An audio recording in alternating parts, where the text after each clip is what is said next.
আসসালামু আলাইকুম শিক্ষার্থীবৃন্দ। আজকে এইচএসসি আইসিটি চ্যাপ্টার 1 এর দ্বিতীয় ক্লাস বায়োমেট্রিকের এর আগের ক্লাসটা ছিল ফিঙ্গারপ্রিন্ট সম্পর্কিত। যারা ভিডিওটা দেখে নাই, ডেসক্রিপশনে লিংক দেওয়া থাকবে, সেখান থেকে দেখে নিন। আজকে আমরা আরো একটা পদ্ধতি দেখব বায়োমেট্রিকের। আমরা একটু চিত্রটা দেখি। এখানে হ্যান্ড রেখেছে একটা মেশিনের উপর, এরপর তার উপস্থিতি নির্ধারণ করেছে, অর্থাৎ হ্যান্ড জিওমেট্রি নিয়ে আজকে আমরা আলোচনা করব। বায়োমেট্রিক পদ্ধতিতে মানুষের হাতের জ্যামিতি, আকার, গঠন ও বিশ্লেষণ করে ব্যক্তিকে অদ্বিতীয়ভাবে শনাক্ত করা যায় যেই পদ্ধতিতে, সেই পদ্ধতিটাকে বলা হয় জিওমেট্রি সিস্টেম। এটাও মানুষকে শনাক্ত করা হয় হ্যান্ড জিওমেট্রি বলে। মানুষের হাতের আকৃতি ও জ্যামিতিক গঠনের ভিন্নতা দেখা যায়। হ্যান্ড জিওমেট্রি পদ্ধতিতে বায়োমেট্রিক ডিভাইস দ্বারা মানুষের হাতের আকৃতি বা জ্যামিতিক গঠন ও সাইজ নির্ণয়ের মাধ্যমে মানুষকে শনাক্ত করা হয়।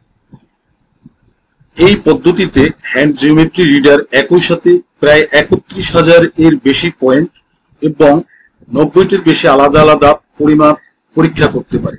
এখানে হাতের দৈর্ঘ্য, প্রস্থ, দূরত্ব ইত্যাদি পরিমাপ করা হয়।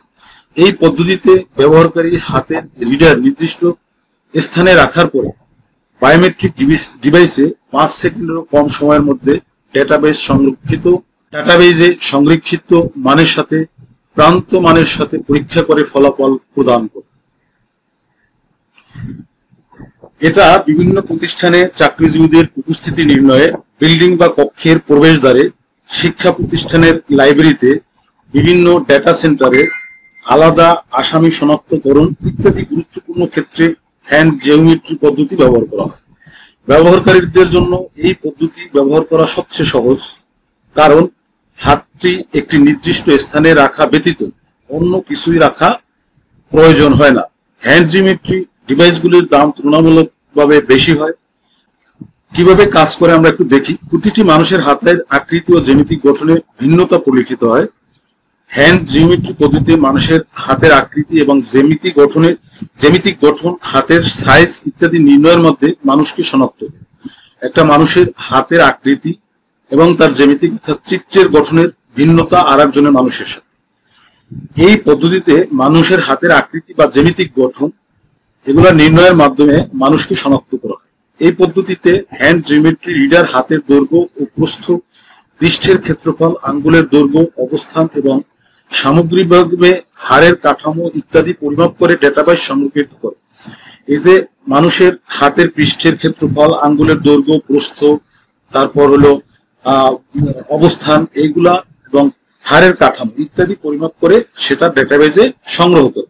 এই ডেটাবেজের নমুনা যখন আবার আমরা হ্যান্ড রাখবো কোন যন্ত্রে, ওই যন্ত্রে, তখন সেটা ডেটাবেজে শনাক্ত করবে, তুলনা করে যদি দেখা যায় যদি এই রকমের ডেটাবেজ আগে সংরক্ষিত আছে, তাহলে ওই ব্যক্তিকে শনাক্ত করবে। এটা হলো হ্যান্ড জিওমেট্রি। এর সুবিধা কি কি? এটা ব্যবহার করা সহজ, সিস্টেম, অল্প মেমোরির প্রয়োজন। অসুবিধা কি? অসুবিধাগুলো হলো ডিভাইসগুলোর দাম একটু বেশি, ফিঙ্গারপ্রিন্টের চেয়ে ফলাফল সূক্ষ্মতা কম, ব্যবহার করা হয় এয়ারপোর্টের আগমন নির্গমন নিয়ন্ত্রণ, বিভিন্ন প্রতিষ্ঠানে চাকরিজীবীদের উপস্থিত নির্ণয়, বিভিন্ন শিক্ষা প্রতিষ্ঠানে এবং লাইব্রেরিতে। এটা হলো হ্যান্ড জিওমেট্রি কিভাবে কাজ করে, এর সুবিধা এবং অসুবিধা কি কি। এরপর আমরা যদি একটা প্রশ্ন দেখি, এটা কিভাবে আসে প্রশ্নটা। ডাক্তার ইফাত অত্যাধিক শীতল তাপমাত্রা প্রয়োগ করে চিকিৎসা করে। তার চেম্বারে প্রবেশ পথে প্রথম দরজায় আঙ্গুল এবং দ্বিতীয় দরজায় সম্পূর্ণ হাত রেখে একটি মেশিনের উপর রাখতে হয়।